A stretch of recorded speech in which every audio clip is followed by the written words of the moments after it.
I never thought the thing that would unravel me would arrive with a duffel bag and a single sentence. Dad called at 6:47 p.m. on a Tuesday.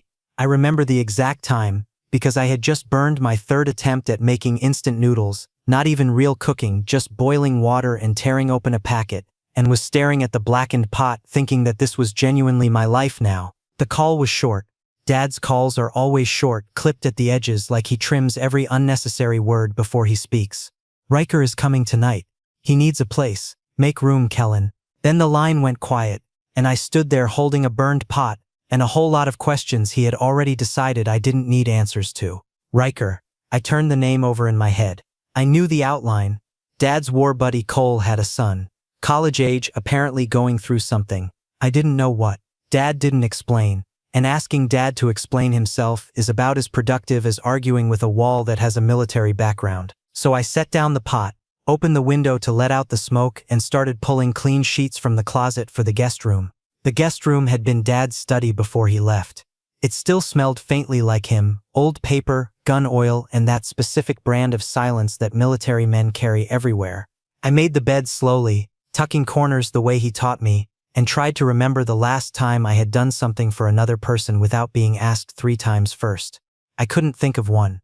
That bothered me more than the stranger coming to stay. I was 22 and functionally alone for the first time in my life. Dad's posting had happened fast, 2 weeks between the announcement and the airport goodbye, and suddenly I was responsible for a mortgage, 2 utility bills, a car that needed new tires, and apparently now a roommate I hadn't consented to. The apartment felt too large when he left. I had stopped eating real meals by week 2. By week 4, I had perfected the art of existing in a space without actually living in it. Lights off, takeout containers stacked by the bin, hours passing without me noticing. The doorbell rang at 9:23 p.m. I opened the door and looked at Riker, and my first completely honest thought was that he looked like someone who had been carrying something heavy for a very long time, and had gotten so used to the weight that he'd stopped noticing it. He was tall, broader than I expected, with the kind of posture that doesn't come from confidence but from habit. His jaw was set, his eyes were darker than I could read in the hallway light, and there was a stillness about him that wasn't quite calm. It was controlled. There's a difference, and I felt it immediately. He had one bag, just one, a worn canvas duffel over his left shoulder, the strap fraying at the buckle. He looked at me for a long second, then said, "I won't take up much space." Not hello. Not thank you for having me. Just a quiet factual statement that somehow landed heavier than any greeting would have. I stepped back and let him in. He walked through the apartment without touching anything. That was the first thing I noticed. Most people, when they enter a new space, reach out. They touch surfaces, pick things up, make themselves at home in small physical ways. Riker didn't. He moved through the living room like he was careful not to leave a mark on it, eyes scanning without settling, and followed me silently down the hall to the guest room. I pushed the door open and turned on the light. He stood in the doorway for a moment, taking it in, the made bed, the small desk, the window that looked out onto the fire escape. Then he walked in, set his bag down beside the bed, and sat on the edge of the mattress. He tested the springs once, almost unconsciously. Then he looked up at me. "This is good," he said. Just that, like he had expected worse and was genuinely relieved. I said something like bathrooms across the hall, towels are in the cabinet, and then stood there for an extra beat because I genuinely didn't know how to end the interaction. Riker saved me the trouble. He pulled his phone from his jacket pocket and looked down at it, clearly done with the conversation. I took the exit. Back in the kitchen, I stood at the counter and tried to figure out what I was supposed to do with the rest of the evening.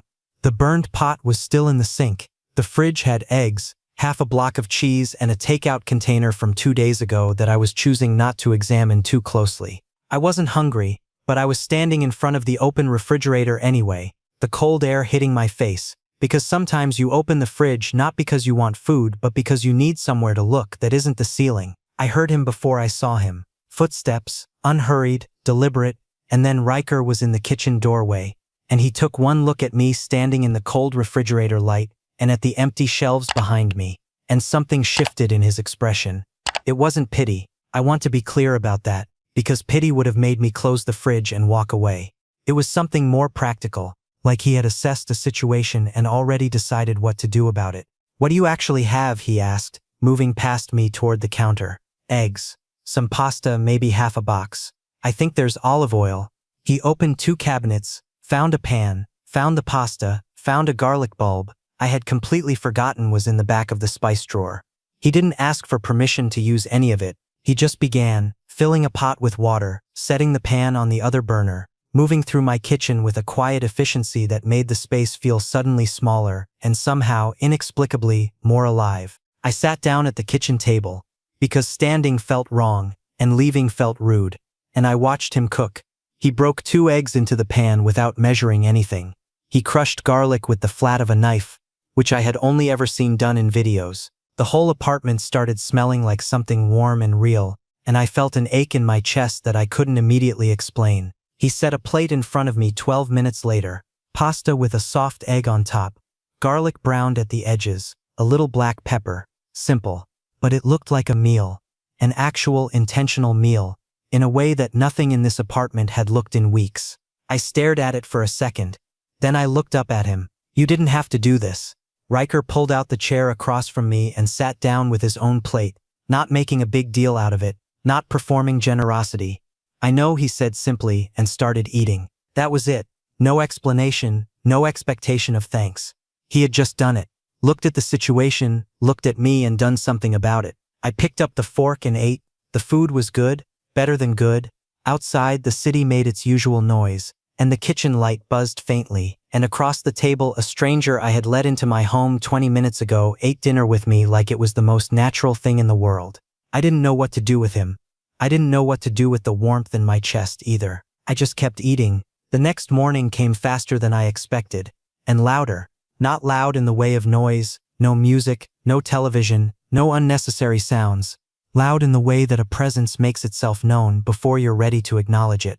I woke up at 7:15, which is already 20 minutes past my usual alarm, and lay in bed for a moment listening to the apartment. It wasn't the hollow silence I had gotten used to over the past month and a half. There was something moving through it, a faint clatter of a cabinet, the specific metallic sound of a spoon against ceramic, water running briefly and then stopping. Small sounds, domestic sounds, sounds that a space makes when it has more than one person inside it. I got up. The kitchen smelled like coffee before I reached the doorway. Riker was at the counter, back to me, already dressed, scrolling through something on his phone with one hand and holding a mug with the other. There were 2 cups on the counter. 2. The second one was placed slightly closer to the edge, which I would later understand was his way of leaving things accessible for other people without making a production of it. I stood in the doorway probably a second longer than I should have before he said, without turning around, "It's the dark roast." I checked the cabinet. He had checked the cabinet, found my coffee, noticed which one was open, made enough for 2. All before 7 a.m., without being asked, without making any kind of announcement about it. I walked to the counter and picked up the second cup. It was exactly how I take it. No sugar, just a little stronger than most people make it. I hadn't told him that. I stood there trying to remember if I had mentioned it the night before and couldn't come up with a single moment where the subject of coffee had come up, which meant either he had guessed correctly on the first try, or he was operating on information I hadn't given him. "Dad told you," I said, not a question. He mentioned a few things. Riker finally turned, leaning back against the counter with his own cup. In the daylight, he looked different than he had last night. Still controlled, still that particular quality of stillness, but less guarded somehow. More present. He worries. He has a strange way of showing it. Yeah, something moved across his face. Not quite amusement, not quite agreement. A third thing. He does. That was the end of that conversation. We drank coffee on opposite sides of the kitchen without talking, and it wasn't uncomfortable. That was the part I kept returning to later, how it wasn't uncomfortable. With most people, silence has a texture, a weight, an expectation of being filled. This one just existed, and we existed inside it, and neither of us felt the need to break it. He left for his university classes at 7:50. I left for the office at 8:15. The apartment was empty again, same square footage, same furniture, same gray morning light coming through the windows, and it felt different than it had yesterday morning. Not better, exactly, just different. Like a room after someone has rearranged the furniture slightly, and everything is technically in the same place but the whole geometry of it has shifted. I thought about that on the subway, and decided I was overthinking it. By noon I had stopped overthinking it and started actually working.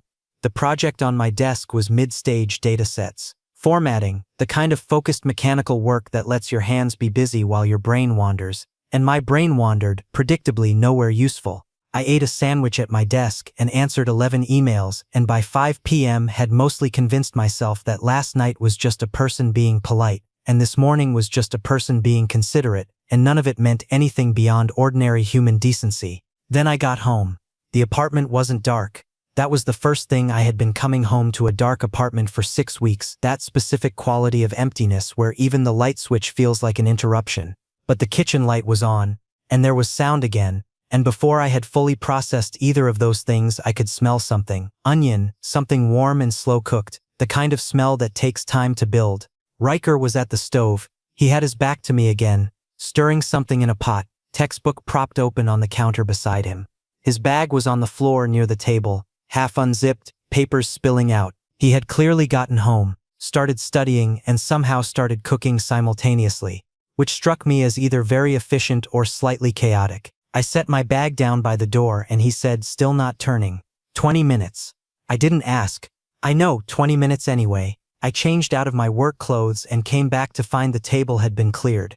I hadn't even registered how much stuff had accumulated on it over the past weeks. Mail and receipts and a book I'd been meaning to return to someone. And there were 2 place settings. He had found placemats I hadn't used since my mother gave them to me 2 years ago. We ate chicken and rice with something in it I couldn't identify but liked. I didn't ask about the recipe. He didn't offer. Partway through, he said, you have a loose hinge on the cabinet under the sink. I noticed it this morning. I can fix it if you have a screwdriver. You don't have to fix my cabinet. I know. He scooped rice onto his fork. Do you have a screwdriver? I told him it was in the drawer next to the fridge. He nodded and kept eating. After dinner, he washed both plates without discussion. I dried them, which felt like the only reasonable response. And we worked in that same easy silence from the morning. I handed him the pot when he reached for it, and he took it without ceremony. And somewhere in the middle of returning a pan to its cabinet, I thought, when did this become a rhythm? When did we develop a rhythm? We had known each other for just over 24 hours. He went back to his textbook. I sat on the sofa with my laptop and got approximately 40 minutes of work done before I gave up and watched something on TV instead. Riker stayed at the table until nearly 11, occasionally making notes in the margins of his papers with a mechanical pencil, occasionally stretching his neck to one side in a way that suggested he'd been hunched over too long. At 10:58, he closed the textbook, packed up his papers, and said, "Get some sleep, Kellen. You look like you haven't in a while." It wasn't a criticism, it was just an observation, delivered with that same flat directness, and it landed somewhere I hadn't expected, honest and a little exposed, like when someone points out something you've been deliberately not looking at. I turned off the TV. "Good night, Riker." He was already at his door. He looked back once, brief, unreadable, and then he was gone, and I sat in the quiet of the living room and realized I had eaten 2 real meals today, both of them made by someone I barely knew. 3 weeks in, and I had made a mistake I couldn't take back. I had started expecting him to be there. Not consciously. I didn't wake up each morning and think Riker will be in the kitchen the way you remind yourself of an appointment. It was subtler than that, embedded. The way habits embed themselves before you notice them forming. My feet carried me toward the kitchen without instruction. My ears registered the specific sounds of his presence before my brain caught up. When the coffee was already made, some part of me had anticipated it. When it wasn't, the 2 mornings he had an early lab session and left before I woke. I stood at the empty counter and felt something I couldn't honestly call neutral. That bothered me significantly. Riker himself seemed unaware of the particular chaos he was quietly creating in my interior life. He moved through his days with the same deliberate steadiness. University in the morning, home by late afternoon, studying at the kitchen table with his textbook and his mechanical pencil, cooking dinner with whatever was in the refrigerator. He never asked what I wanted. He just looked at what was available, made a decision, and produced food that was consistently better than anything I had ever made for myself. He also noticed things. That was the part I couldn't get comfortable with, the noticing. He noticed I drank my coffee faster on days I was anxious. He noticed I put my keys in the wrong bowl when I was distracted. He noticed, without me ever saying a word about it, that I had a tension headache forming one Wednesday evening, and put a glass of water and 2 ibuprofen on the counter beside my laptop without a word, like it was the most natural thing, and then went back to his reading. I had stared at those 2 tablets for a full minute before I took them. I didn't understand him. That was the clearest, most honest thing I could say about Riker at 3 weeks. I genuinely did not understand him. Not his motivations, not his history, not why someone would do all of this without the posture of doing it, without the particular quality that most generous people have where they want you to register the generosity. He had none of that. He just did things, and then moved on. The night everything changed did not announce itself. I had known the project deadline was coming. What I hadn't accounted for was the way the final week collapsed. 3 team members out sick, a client change order at hour 48, my manager forwarding me other people's work with the email subject line, quick ad, which in corporate language means this is now your problem entirely. By Thursday, I was staying until 8, then 9, then later than that eating vending machine crackers and drinking the office's terrible coffee and trying to hold everything together with the specific papery determination of someone who is not actually holding it together. That Thursday, I left the office at 11:40 p.m. The subway was sparse and fluorescent, and I sat in a corner seat and looked at my own reflection in the dark window across from me. I looked depleted, not tired in the normal way, depleted like something had been drawn out of me and not replaced. My jacket was wrinkled, my hair was a disaster, and I had a coffee stain on my sleeve that I had noticed 8 hours ago and not done anything about because there was always something more urgent. I walked from the station to the apartment building. The night air helped marginally. I got into the elevator and pressed my floor and leaned against the back wall and closed my eyes and told myself, shower, water, sleep. In that order, nothing else was required of me tonight. The apartment was dark when I unlocked the door. Good, expected. Riker had a 7 a.m. lecture on Fridays. He would be asleep as he should be, and I would move quietly and not wake him. And tomorrow would be slightly better because the worst of the deadline would be behind me. I set my bag down in the entry and walked toward the kitchen. The kitchen light was on. I stopped in the doorway. Riker was at the table, not asleep, awake, fully dressed, sitting with a mug between both hands and a book open in front of him that I was fairly certain he wasn't actually reading, because when I appeared in the doorway, his eyes came up immediately, like he'd been waiting for movement, rather than tracking words on a page. For a moment, neither of us said anything. "You're still up," I said. My voice came out rougher than I expected. The hours of stress sitting in it somewhere. "You had your office location on." He said it simply, without any particular weight. "Your last update was 10 p.m. and then nothing." I didn't know how late it would run. I had shared my location with him 2 weeks ago, practically, because he'd texted once asking if I wanted him to hold dinner, and it had seemed logical. I had not thought about it since. I had not considered that he might actually watch it. I crossed the kitchen and sat down across from him at the table. I hadn't decided to do that. My legs just brought me there, and I sat, and the chair felt like an enormous relief. Riker set his book aside without ceremony and looked at me, not with the intensity I sometimes caught from him in passing, but with something quieter, patient. "When did you last eat?" he asked. "I had crackers around 6. He got up. I didn't tell him not to, partly because I knew it would be pointless and partly because I didn't actually want him to stop. He moved to the stove, opened the fridge, and I watched him work without the energy to say anything, which may have been the most honest I'd been with either of us in 3 weeks. He heated something in a pan, leftover rice from 2 nights ago, an egg, a handful of something green he had bought for one of his elaborate Sunday dinners. It took 8 minutes. He set it in front of me with a glass of water and sat back down in his own chair. I looked at the food. I looked at him. There was something building in my chest, not emotion exactly, or not just emotion, but the particular pressure of someone being kind to you when you are too worn down to deflect it. When you can't perform being fine because there's nothing left to perform with. "You didn't have to wait up," I said. Riker wrapped both hands around his mug again. "I know that, Riker." I waited until he looked at me. "I mean it. You don't have to do any of this." He was quiet for a moment, and when he spoke, his voice was careful in a way I hadn't heard from him before. "My dad and your dad were in a foxhole together in 2003. Your dad pulled mine out." He held my eyes. "I'm making you dinner, Kellen. It's not comparable." I didn't have an answer for that. The food was in front of me and the kitchen was warm, and something behind my sternum felt unexpectedly like it might give way. I pressed my thumbnail into my palm and breathed through it. Then I picked up the fork and ate. We didn't talk for most of it. Riker finished his tea and made another one and came back to his chair and picked up his book again. And I ate slowly, and outside the window the city did its 1 a.m. things. indifferent and endless. When I finished, I set the fork down and looked at the empty plate and tried to remember the last time I had felt at the end of a terrible day that I was being taken care of. I couldn't get there. The memory didn't exist. I had always been the person managing, handling, holding things together. No one had waited up. No one had tracked a location and heated rice at midnight and sat quietly across a table until the other person came back from wherever exhaustion had taken them. Riker closed his book and stood.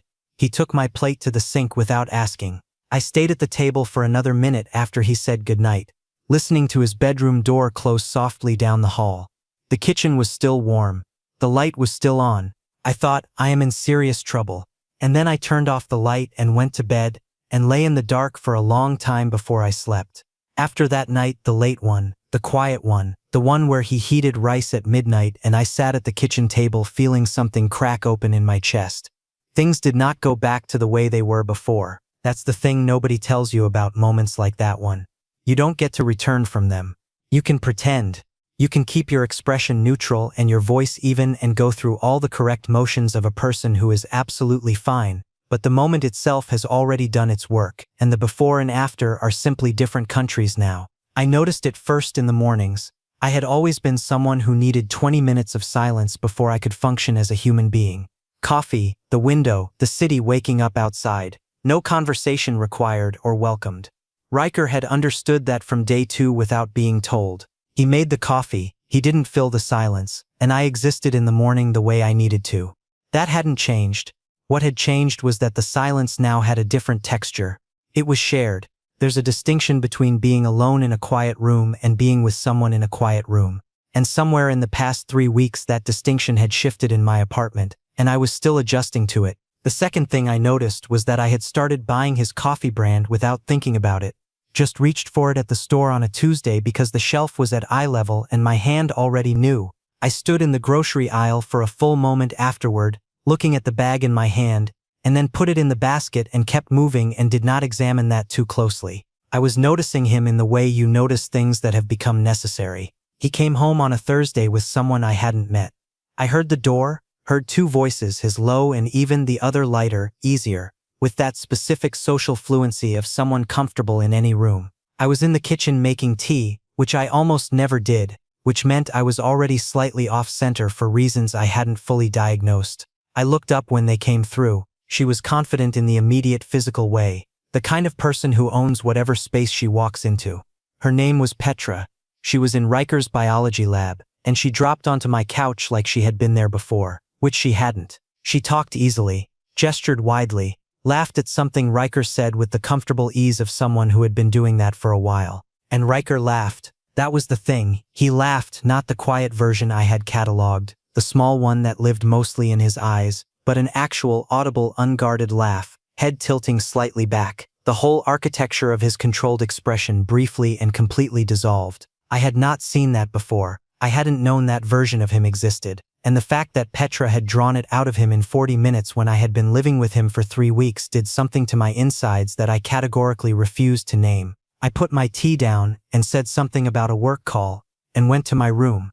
This was not my finest moment. I sat on my bed and opened my laptop and stared at the screen and achieved absolutely nothing. I could hear them through the wall, not clearly, just tone and rhythm, conversation with the easy back and forth of people who are comfortable together. My laptop screen went dark from inactivity and I didn't touch it. I picked up my phone, put it down, looked at the ceiling. The uncomfortable prickly thing in my chest had a name that I kept refusing to give it. The way you refuse to look directly at something bright because you know it'll leave a mark. Petra left around 9. I heard the door, heard Riker's footsteps down the hall, and then a knock. 2 knocks, light and specific, the way he always did before opening a door. "You can come in," I said. He pushed the door open and leaned against the frame, arms loosely crossed. He looked at me on the bed with my cold tea and my dark laptop screen and said nothing for a beat. "I wasn't hiding," I said preemptively. "I know," he said, in the tone that meant he knew the opposite. "I had a work thing. Your laptop is closed, Kellen." I had nothing for that. He waited, not impatiently, just waited, the way he did when he'd already made his point and knew it. Then he pushed off the doorframe and said, "She's been in my lab group since September. That's the whole story." I looked at him. "I didn't ask. You didn't have to. He left the doorway, and I sat there with the sound of that sentence doing something complicated to my heart rate. The most aggravating thing about Riker was that he never performed his perception of me. He just expressed it plainly without any of the fanfare that would have made it easier to dismiss. He saw what he saw and said what he said and left no space for me to pretend he was wrong. I came out eventually. He was on the sofa with his textbook, the TV on low, a nature documentary, something with ocean footage. I sat on the opposite end, which was my end, which had somehow become my end over the past few weeks, the way things become yours without a formal agreement. We watched the documentary.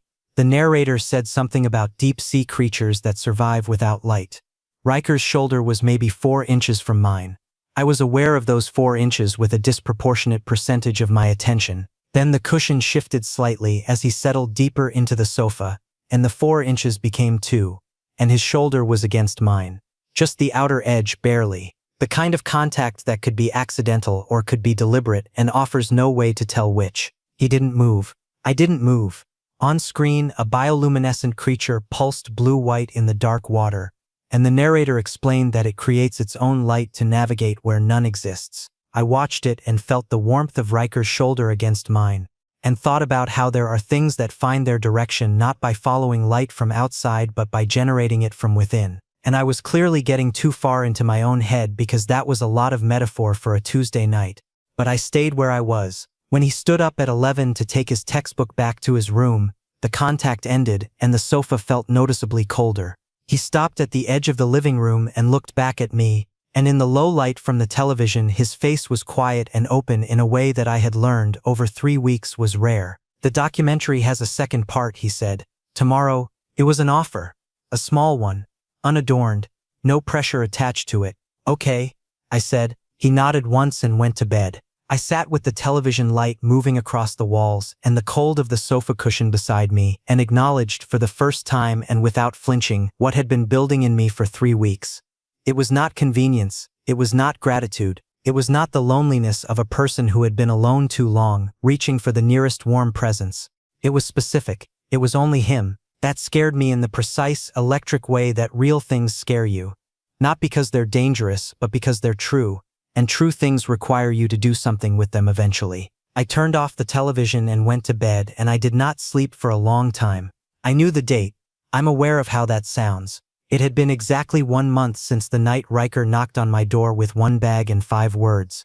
And I knew the date the way I knew my own birthday. Not because I had written it down, not because I had set any kind of reminder, but because it had lodged itself somewhere in my memory with a weight that anniversaries acquire when they mark a before and an after. I had not said anything about it. Obviously, noting the 1-month mark of a roommate's arrival is not something that can be explained without exposing a considerable amount of internal architecture that I was not prepared to expose. So I went to work like a normal person, answered my emails, ate lunch at my desk and came home at 6:15 having decided very firmly that it was just a Thursday. The apartment smell stopped me in the doorway. Not stopped me literally. I walked in, set my bag down, took off my jacket, but it stopped something internal. The smell was elaborate, layered, something with spice that had been cooking long enough to deepen and settle, and underneath it something sweet, which was unusual, which meant he had made more than one thing, which Riker only did on Sundays when he had time and felt like it. This was a Thursday. He was at the stove with his back to me, 2 burners going, and on the counter I could see a bowl of something that appeared to be dessert, brownies, maybe, or something close. The kitchen looked like it had been used seriously, with intention. 3 separate cutting boards, each washed and stacked. The kind of focused, deliberate cooking that takes planning. I leaned against the doorframe and watched him for a moment. Did something happen? I asked. Dinner's in 15. Riker. You have 3 burners going. He turned to check something in the oven. I hadn't even noticed the oven was on. And when he straightened, he glanced over his shoulder at me, with that particular expression that was not quite a smile but occupied the same territory. 15 minutes, he said again and turned back. I set the table. I didn't ask if I should, I just did it, because by now I understood the division of the work even though we had never discussed it. He cooked. I set up. We both cleaned, a system that had evolved organically over a month of evenings. I got the good placemats, the ones my mother had given me, which had come out of the drawer about 2 weeks in and never gone back. He brought everything to the table in stages, the way a proper meal gets served. Rice first, then the main dish. Something with slow-cooked meat and a sauce that smelled like something I would have ordered at a restaurant. Then the side, then the bowl of what turned out to be a chocolate thing. Dense and still slightly warm. I sat down. I looked at the table. "This is a lot," I said. Riker sat across from me and unfolded his napkin. "1 month," he said simply.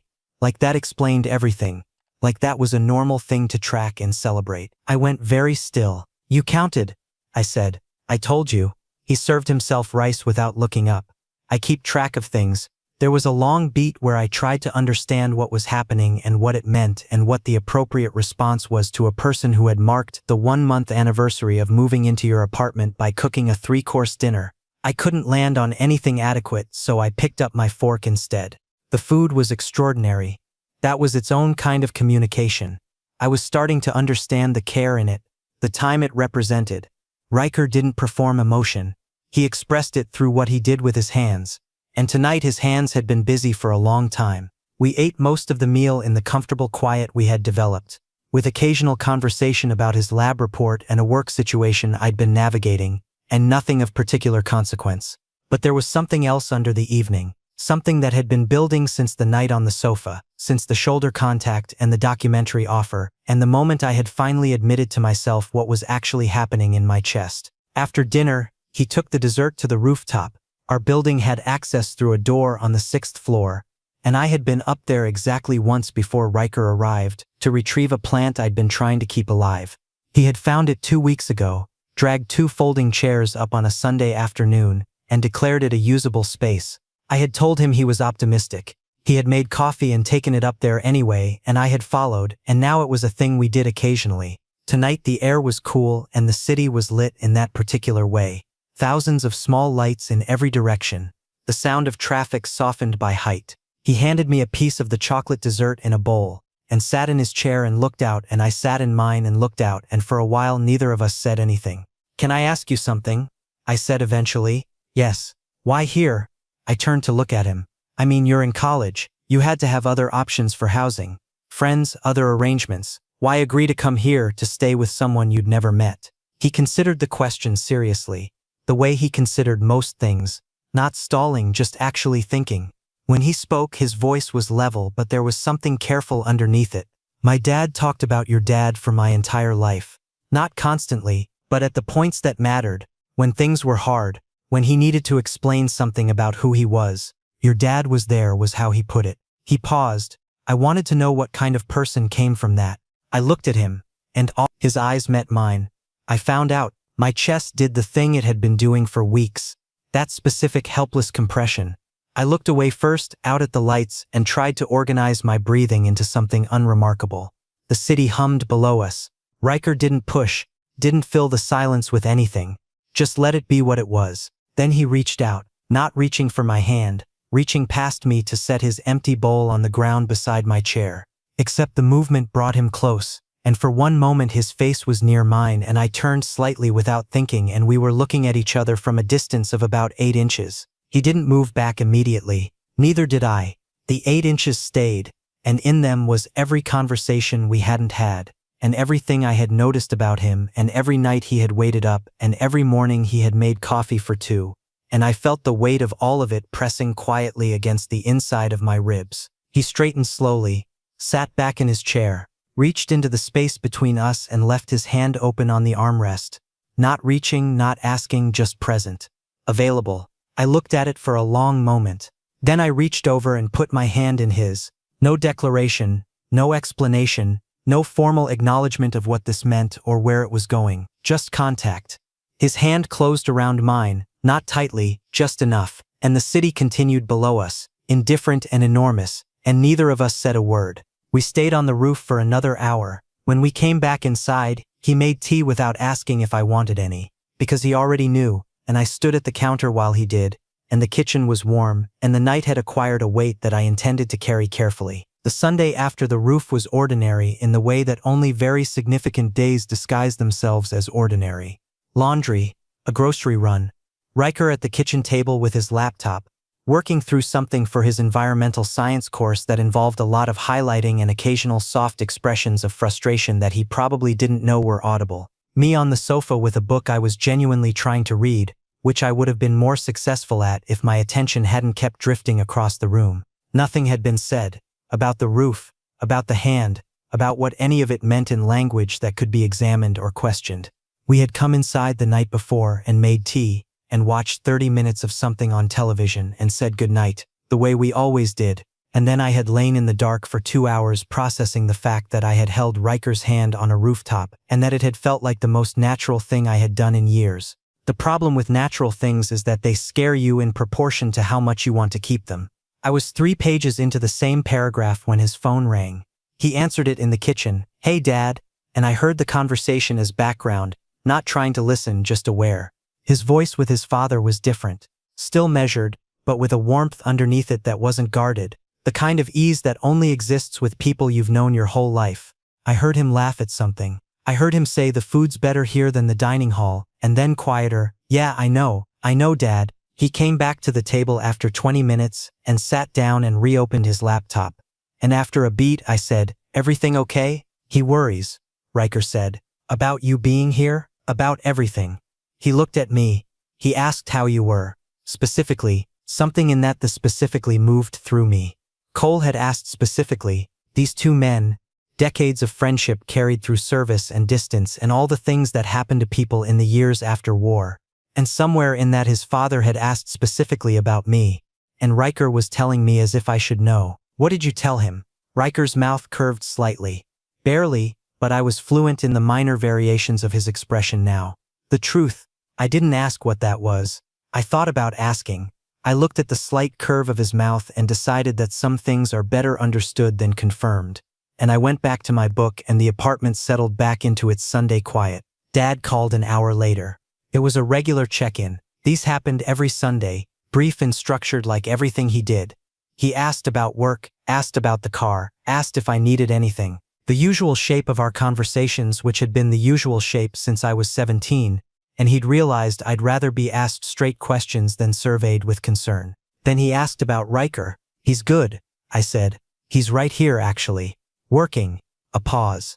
Not an uncomfortable one. A considered one. "And you're okay?" Not quite a question. "I'm good, Dad." Another pause, shorter. "You sound different." He had said this before. The last time we spoke, he'd said my "I'm fine" sounded different. My father was not a man who dealt in subtext. He dealt in assessment. He had spent decades reading situations quickly and accurately, and whatever instrument he had used to survive that was now turned on my voice, and it apparently told him things I hadn't said. "I'm really okay," I told him, "actually okay. Not performance okay." A beat. Then, and there was something in his voice that I hadn't heard often. Something soft and relieved, like a breath exhaled after being held. "Good." Just that. "Good, Kellen." I hung up and stayed at the window for a moment. Behind me I heard Riker close his laptop. I heard the chair push back. I heard him come to the kitchen. Heard the tap run. Heard the specific sound of him filling the kettle because he had picked up on my tea preference the same way he'd picked up on everything else. I turned and watched him set up 2 mugs without looking at me. "He arranged this," I said. "My dad. He didn't just ask you here because you needed a place." Riker set the kettle on its base. He didn't turn around immediately, which told me he'd been waiting for this conversation. "Yeah," he said. He knew you'd been alone for too long and weren't going to do anything about it yourself." Now he turned, leaning back against the counter, arms crossed loosely. My dad knew I was having a rough semester and needed something stable. It worked in both directions. I looked at him. "That's a very clean version. It's the accurate version, Riker." I pushed off the wall and came to stand at the other side of the kitchen, and he held my eyes while I tried to figure out how to say the thing I was working up to. "I need to ask you something, and I need you to answer it straight. When do I not? Fair. Did you come here because your dad asked you to? Or did you stay the way you've stayed doing all of this because of something else?" The kettle started its low hum. He was quiet for long enough that I felt the question hanging in the air between us. Solid and slightly terrifying, and then he said, "I came because my dad asked. I stayed because of you." My heart did something embarrassing and ungovernable. "That's not a small thing," I said. "I know that. I don't." I stopped, started again. "I'm not easy to be around. I don't talk enough. I work too late. I forgot to buy groceries for 3 weeks before you came, and I was eating vending machine food and pretending it was fine. I know all of that, and you're still, Kellen. His voice was quiet, but it stopped me completely. I know who you are. I've been paying attention. He pushed off the counter and came toward me, and stopped close enough that I could see the specific expression on his face. Not the controlled one, not the guarded one, but the one I had only seen a handful of times, open and completely direct. The question is whether you're going to let yourself know who I am. The kettle clicked off. Neither of us moved for a moment. Then I did one step forward, which covered most of the remaining distance, and I reached up and put my hand on the side of his jaw, and I felt him go still underneath my palm, the way water stills when the wind stops. I've been paying attention too, I said quietly. Something in him shifted. Not dramatically, not with any kind of performance, just a release, the specific quality of a person setting down something they've been carrying for a while. He brought his hand up and covered mine, the one on his face, and we stood there in the kitchen with the cold kettle and the evening light and the mugs he'd set out for both of us. I'm going to make dinner, he said. After a while. I know it, and tomorrow I'll make breakfast. You always do. And next week, he stopped. Looked at me with something that was not quite a smile but was warmer than any expression I had a word for. Next week I'm still going to be here. I understood what he was actually saying. Not the logistics, the intention. I stepped back just enough and turned to fill the mugs while the kettle was still warm, and handed him his without looking at the label because I had stopped needing to check which one was his. Weeks ago, he took it. Our fingers touched briefly at the exchange. We made dinner together that night. Actually together, both of us in the kitchen, me chopping things badly while he corrected my technique without making me feel incompetent about it. We ate at the table with the placemats. We cleaned up in the rhythm we'd built without trying to. Later, when the apartment was quiet and dark except for the light from the city coming through the windows, I lay in bed and thought about how a house becomes a home, not the physical things, not the furniture arranged correctly, or the coffee made right, or the meals cooked and shared. Those are the evidence. The actual thing underneath is simpler and more fragile. It's someone who stays, who pays attention, who treats your ordinary life like it's worth showing up for. My father had sent Riker here because he knew I needed something I wouldn't ask for. What he couldn't have planned, or maybe he could, which was a thought I was choosing to save for another day, was that Riker would become the thing itself. Not the solution to the loneliness. Not the cure for the empty apartment and the cold stove and the weeks of managing alone. Something larger than that. The person who made it matter to come home. I closed my eyes. In the morning there would be coffee, already made. I already knew which mug he would leave for me.